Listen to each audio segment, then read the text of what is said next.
International for your service. नमस्कार मेरे प्यारे देशवासियों, कल कुछ ऐसे बातें थी जो मैं आप तक पहुंचाना चाहता था। अभी भी वही कोशिश करूंगा। I often wonder what brought me here.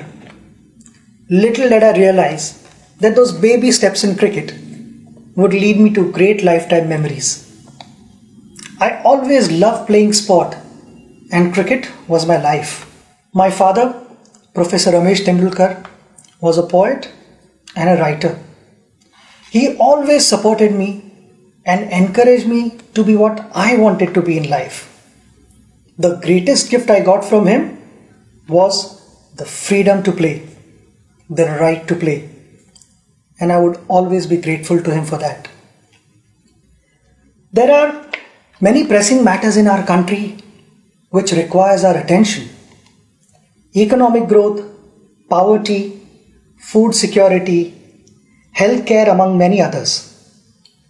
Being a sportsman, I'm going to talk on sports, health and fitness of India, for it has a telling impact on our economy.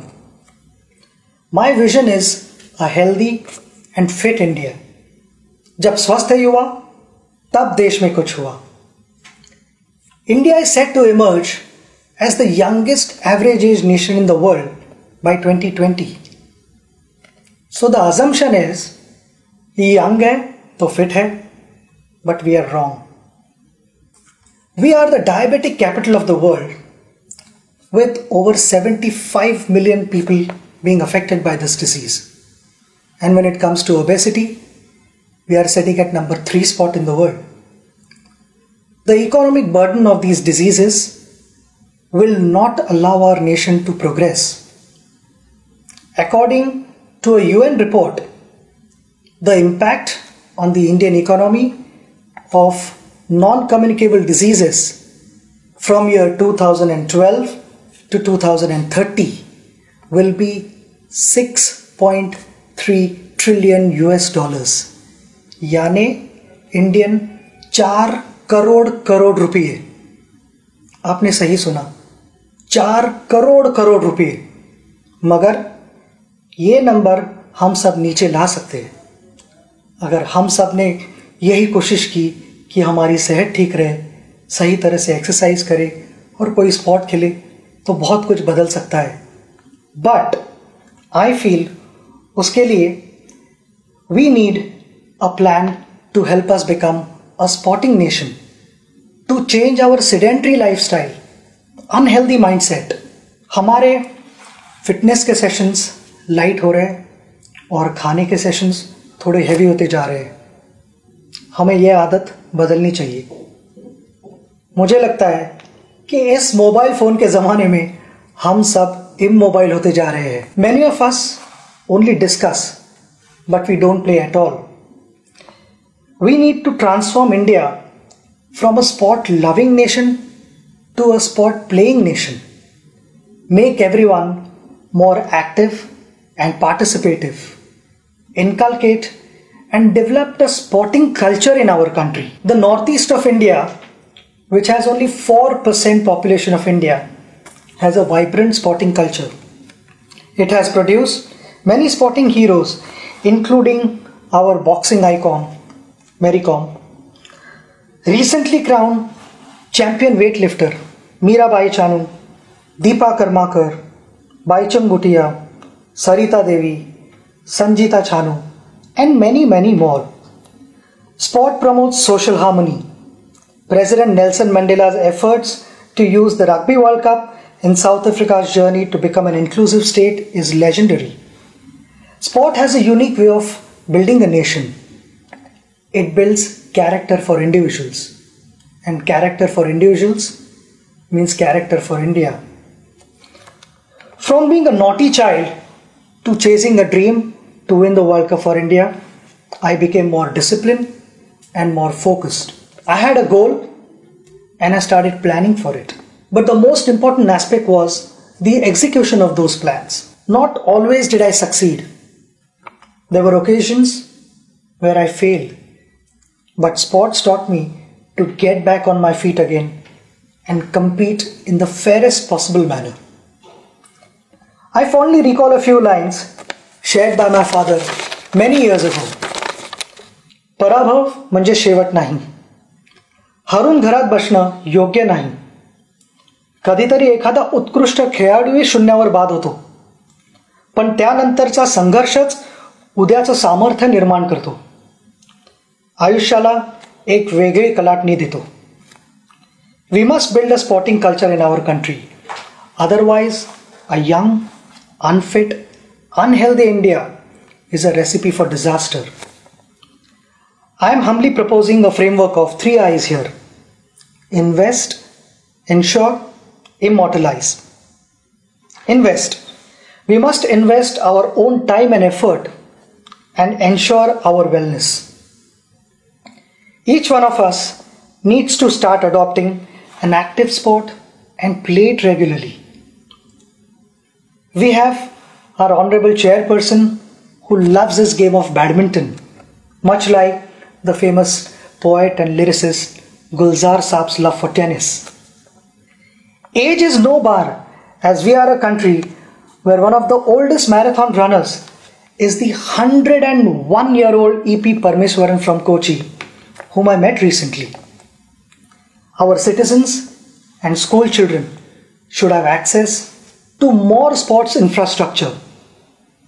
Open spaces and playgrounds should be retained. Along with smart cities, we should look at building smart sport cities. In this context, I appeal to the Honorable Minister for Corporate Affairs, Arun Jaitley ji, to kindly consider a percentage of CSR spends be made compulsory for the development of sports infrastructure. At a policy level, sport should be at par with any other subject in schools. Children representing school, district, state or country should get added marks or grades. This has been an area that I have been pursuing since the beginning of my tenure. I am grateful that it is indeed under serious consideration with the HRD and sports ministries working together on the same. जब घर में बेटी पैदा होती है तब हम कहते हैं लक्ष्मी घर आई है. उस लक्ष्मी को लक्ष्मी की तरह रखना हमारे हाथ में है. Daughters of India have shown what they are capable of with champions like Sindhu, Sakshi, Saina, Sania, Mithali, and the list goes on and on. When dreams don't discriminate, then why do we? I want to appreciate their parents, their family members, their coaches, their friends for helping them, for encouraging them, and that is the only reason they have reached here. My message to parents is to give equal support and encouragement to their daughters and sons, and they will make them proud. Before the Olympics or a major sporting event, our expectations go skyrocketing. I realize that things are changing for the good and that we have adopted a long-term approach on preparation. Along with early identification of talent, we must also have a dedicated squad guiding our athletes' preparations. And I feel it is extremely important to have a full-time support staff around our athletes, and winning medals should become their target as well. Last year, before the Olympics, one of our wrestlers was traveling to America for better sparring partners and to learn modern methods of wrestling. Could we have got them to India instead and used Digital India to share their training sessions with the rest of our coaches? And I'll back that up with my conversation with our badminton icon Pullela Gopichand, who said there is abundant badminton talent in India, but he was concerned about the coaching standards in our country. Persistence, preparation and practice will help us achieve our targets. I know there is no glory in practice, but without practice there is no glory either. In short, financial security is often a challenge when any sportsperson decides to focus on sports alone as their career.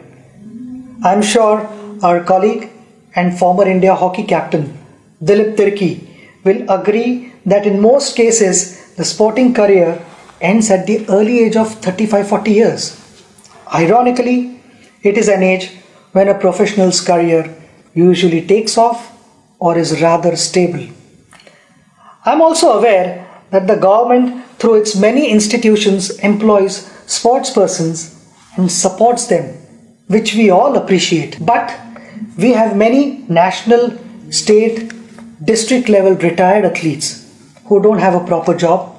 Some of them are probably passing files from one table to another. While ensuring their financial stability, we must also keep their minds engaged. Their skills and passion for sports would be best utilized for coaching our future generation. A case in point is the life of Nauri Mundu, who was a national level hockey player from Jharkhand.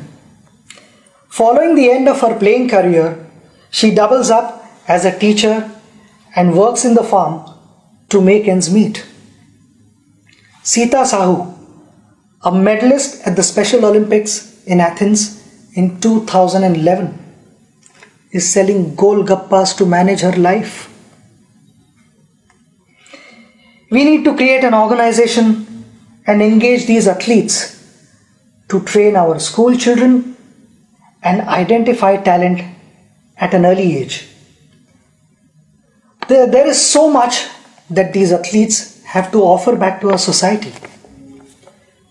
It is also imperative to have health insurance for all our national level athletes. The struggles faced by our hockey great Mohammad Shahid in his last days reiterates the need to prevent such unfortunate situations. The life of Shamsher Khan is another reminder of how we have failed our national heroes. The champion swimmer represented India in the 1956 Melbourne Summer Olympics. He finished 5th place, which continues to be the best Indian finish in the last 6 decades. He developed hearing and heart problems, and due to financial constraints, continued to live with these problems till his death. Our national heroes should be able to live a respectable life. Extending CGHS benefits to them is a step in that direction. I appeal to the Honorable Minister of Health and Family Welfare, JP Nadda ji, to kindly consider my request on this issue, which is in line with the recommendations put forth by the AICS. Gold, silver and bronze have appreciated in value over a period of time. However, sportspersons who won gold, silver and bronze medals for India, do we appreciate them enough? Achievements of champion sportspersons like Nawab of Pataudi, Prakash Padukone, Karna Malleshwari, Ajit Wadekar, PT Usha are not celebrated anymore.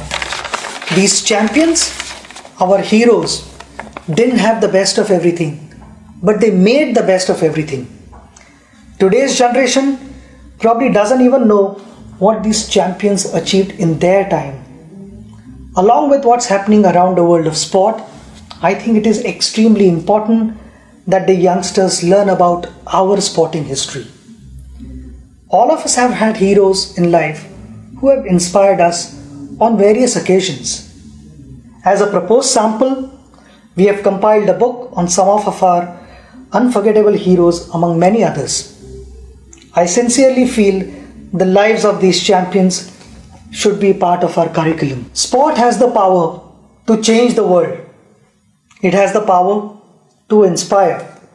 It has the power to unite people in a way that little else does. It speaks to youth in a language they understand. Sport can create hope where once there was only despair, said Nelson Mandela.